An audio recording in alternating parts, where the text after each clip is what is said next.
Welcome back. I am so excited you finally decided to attend class. I was wondering like where have you been? But now that you're here, we can finally talk about your required reading of 2026. Yippee! Don't worry, it's not boring books by any means. I would never do that to you. These are the best books that I read in 2025. The top 10 books, that's literally a 5. How do I do this? The top 10 books of 2025, and I read 50 books this year. So I know a thing or two about a thing or two, and I know which books are right for you. What did I need?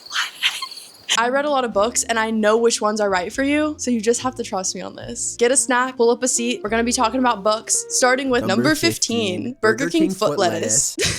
10, Scythe by Neil Shusterman. I gave this book a 4-star, and that's crazy coming from me, okay? That's a good rating. This is a dystopian sci-fi about a world in which death is no longer an issue. They have literally eradicated disease. People do not die unless they want to, which sounds crazy, but like people will die and then get revived for fun. So they'll like jump off a building just to experience the adrenaline rush. They'll splat on the ground, their body's scooped up, they go to a center, get revived, and then get to live again. It's actually crazy. But my favorite part of this book was how much it made me reflect. I think as humans, it's super easy to completely disregard the fact that we're alive, like to genuinely think about how insane it is to be alive in a world where you can truly do whatever you set your mind to. Circumstances not included. Like I know some people it's really hard, whatever. Okay. My point is, I think it's easy to take your present life for granted. Even if you're going through some shit, you're literally alive. In a universe that is literally infinite, we are alive on this tiny little speck of a planet. It's kind of incredible. This sounds so crazy and like dweebish, but I truly feel that this book made me appreciate life in such a simple but profound way, because it had me questioning things like whether or not living in a reality in which natural death is absent makes that life feel less valuable. Like if you cannot die in the end, what is the value of living? Do you know what I'm saying? Like that sounds crazy and nerdy, but this book truly had me questioning things like that, and that's why I appreciated it so much. So if you're somebody who often thinks about your mortality or questions surrounding mortality, like is there ever truly a moral way to kill someone? And hear me out. In this book, because no one dies, they have to hire a group of people called scythes that have a murder quota that they have to fulfill each year. So these people are selected, and their only task in life is to kill random people of their choosing in order to keep the population at a sustainable level. So this book had me questioning things like, is there ever truly a moral way to kill someone? And if someone wants to die in a society where you can't, should you allow them to? There is a little side plot of romance. I know, crazy, but it was truly so entertaining, and I definitely think that you should read this book. That's why it's on your required reading. Okay, next up, number 9, The Hobbit or There and Back Again by J.R.R. Tolkien. I did not expect to love this book as much as I did. I was literally shocked because it's a fantasy. Yes, I like fantasies, but it's a fantasy with no romance. Not a speck of romance, not an ounce of romance. Yet I still really enjoyed it. This book is about a little creature, a hobbit, and he lives on the side of a hill in a solitary little home that has a round door, which is very cute. You think I'm cute? And he is completely comfortable living in his solitude. So whenever a bunch of dwarves and Gandalf burst into his house one day, asking him on an adventure, he's completely shocked and uncomfortable by the idea, but he ends up going on this journey with them, and it changes his life. This book was so much fun. There are so many different characters, so many different scenes, and in a way, it reminded me of The Princess Bride, because not only is the author's voice similar in the fact that the author breaks the fourth wall in funny and silly ways, but also it's just full of adventure. There's riddles, there's songs. It definitely keeps you on your toes, and that's one of my favorite things about this book. I rated this book 4 out of 5 stars. I really enjoyed it. So if you've not yet read the infamous Hobbit, definitely give it a read. Book 8, Just Mercy by Bryan Stevenson. Just Mercy is the only nonfiction book on your required reading list, so don't worry. All the other ones are fun, silly little fictions, but this book is so important. I truly think everyone in America should be required to read this book, and that's why I'm assigning it to you today. This book is about the injustices in the American justice system, and it's told through a first-person perspective about Bryan Stevenson's specific examples as a lawyer defending people of color who have been wrongfully convicted and often sentenced to death. This book is about race, injustice, the class system, the racial divide. It was so impactful on me. I was crying every chapter. This is such a hard read. But I didn't feel like it left off on a completely sad and disheartening note. I truly think that knowledge is power, and I truly believe that this book is a stepping stone for understanding why our system runs the way it does. And if everybody had this knowledge, maybe we wouldn't be in the situation that we're in. So if you've not yet read this book, you need to read it this year. Seriously, I promise it will teach you something kidding. I promise you'll enjoy it, and I promise you will cry. Like, what the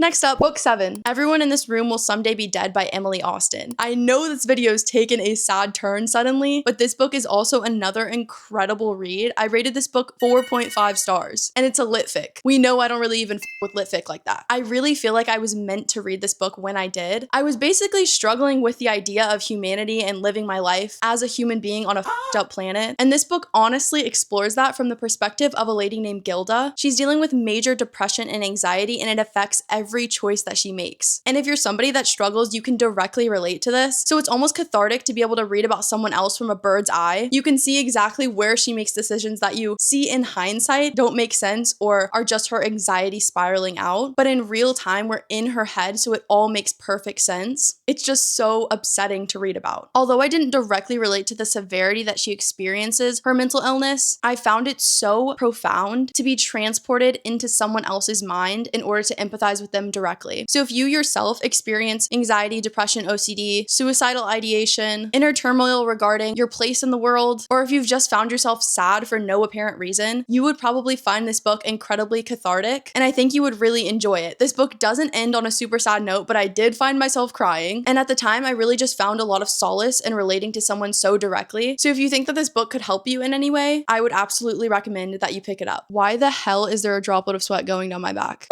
Oh, hell no. Oh my god, I feel it. There's more. There's more. Number 6. Burger King foot lettuce. Nope. Harry Potter and the Sorcerer's Stone by J.K. Rowling. I am not going to yap about this book for longer than I need to. This book is so popular for a reason. If you haven't read Harry Potter, read it. This is a book about a young boy named Harry who finally finds his place in the world, and it's so cute, so whimsical, so fun, and so funny. I would absolutely recommend that you pick up this book. Next, number 5. Funny Story by Emily Henry. OMG. This book makes me so giddy to think about. I love Miles so much. I'm not going to talk about this book too much either because I'm sure you've heard about it, but it follows 2 characters who have just experienced a breakup and both of their ex-partners get together. So you can imagine how painful that is. But these 2 are just meant to be together. They're so cute. They're so fun. Miles is such a good example of an acts of service man. He's so loving. He's like a golden retriever. I love when people love my partner. That is him. He's just a lovable, kind acts of service man, and I just want him. Like, I love him so much. So if you haven't yet read Funny Story by Emily Henry, I think this is her best work. So I would absolutely recommend it, and it is officially on your required reading of 2026. I rated Funny Story by Emily Henry a 4.5 out of 5 stars. I love that book. Book 4, How to Kill a Rock Star by Tiffany D. Bartolo. I never hear anyone talking about this book, and that is a damn shame, and that's why it is number 4 on your required reading list. This book is about a girl named Eliza who is obsessed with rock music, and she ends up finding herself infatuated by a quirky, weird little rock star. I would recommend that you go into it reading the trigger warnings because the summary does not do it justice. I was crying by the end. These 2 are meant to be together. I'm not obsessed with the male main character like I am with Miles, but I am obsessed with their connection and their relationship to each other. I rated this book a 4.5 stars, but right when I finished it, I was heavily debating a 5 star. So you need to read the book to experience it for yourself. And if you do, let me know what you thought in the comments. Book 3. Wait.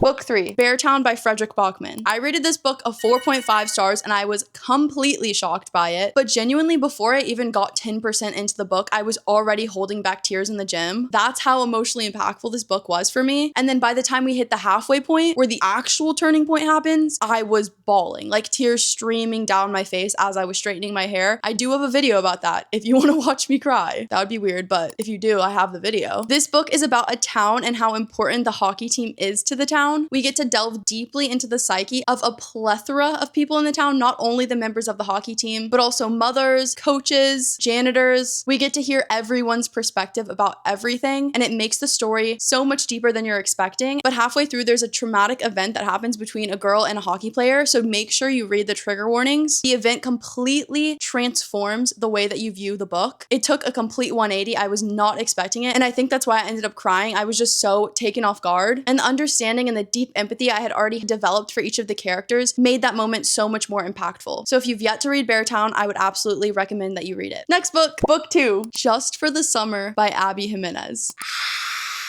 This is a book that I rated 5 stars. One of 2 books that I rated 5 stars. I love Abby Jimenez. How many times do I need to say it? If you've not yet heard of Just for the Summer by Abby Jimenez, it's about a girl named Emma who's a traveling nurse and a guy named Justin. Justin posts on Facebook about this quirky little attribute he has where every person that he dates goes on to break up with him and find their soulmate. So he feels like he's cursed, but Emma comments that she has the same exact thing. So they decide that they should date each other just for the summer to see if once they break up, they find their soulmates. And I'm sure you can guess what happens. This book is so cute. It is so much deeper than you would expect out of a rom-com.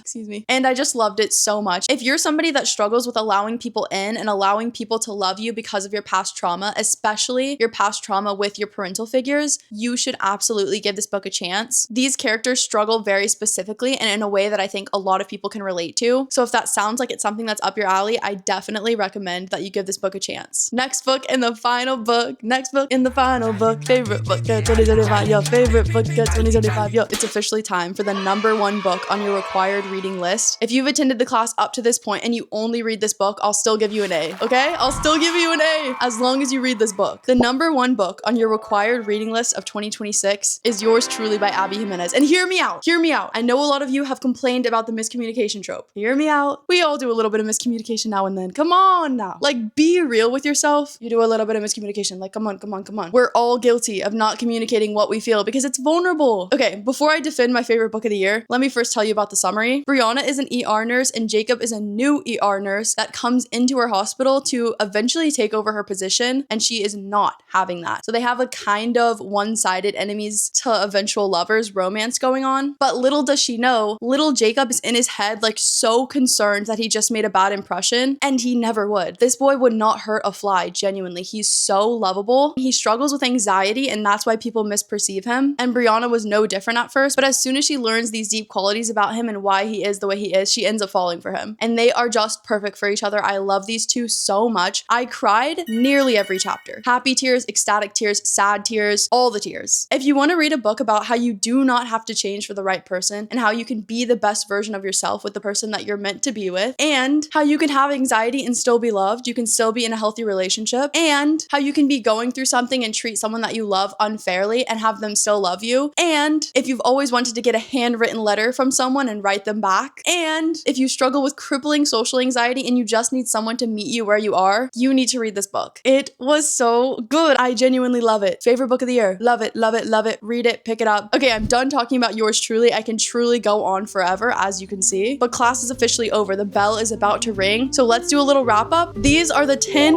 books in your required reading list. If you've already read some of these books, you're ahead of the game. Extra credit for you. I hope you found a suggestion or two, and if you didn't, comment down below that you hate me and give this video a thumbs down. We officially have 30 seconds left of class, so I just wanted to tell you, sit down, sit down, sit down. But I'm so grateful that you're here, and I hope to see you next week.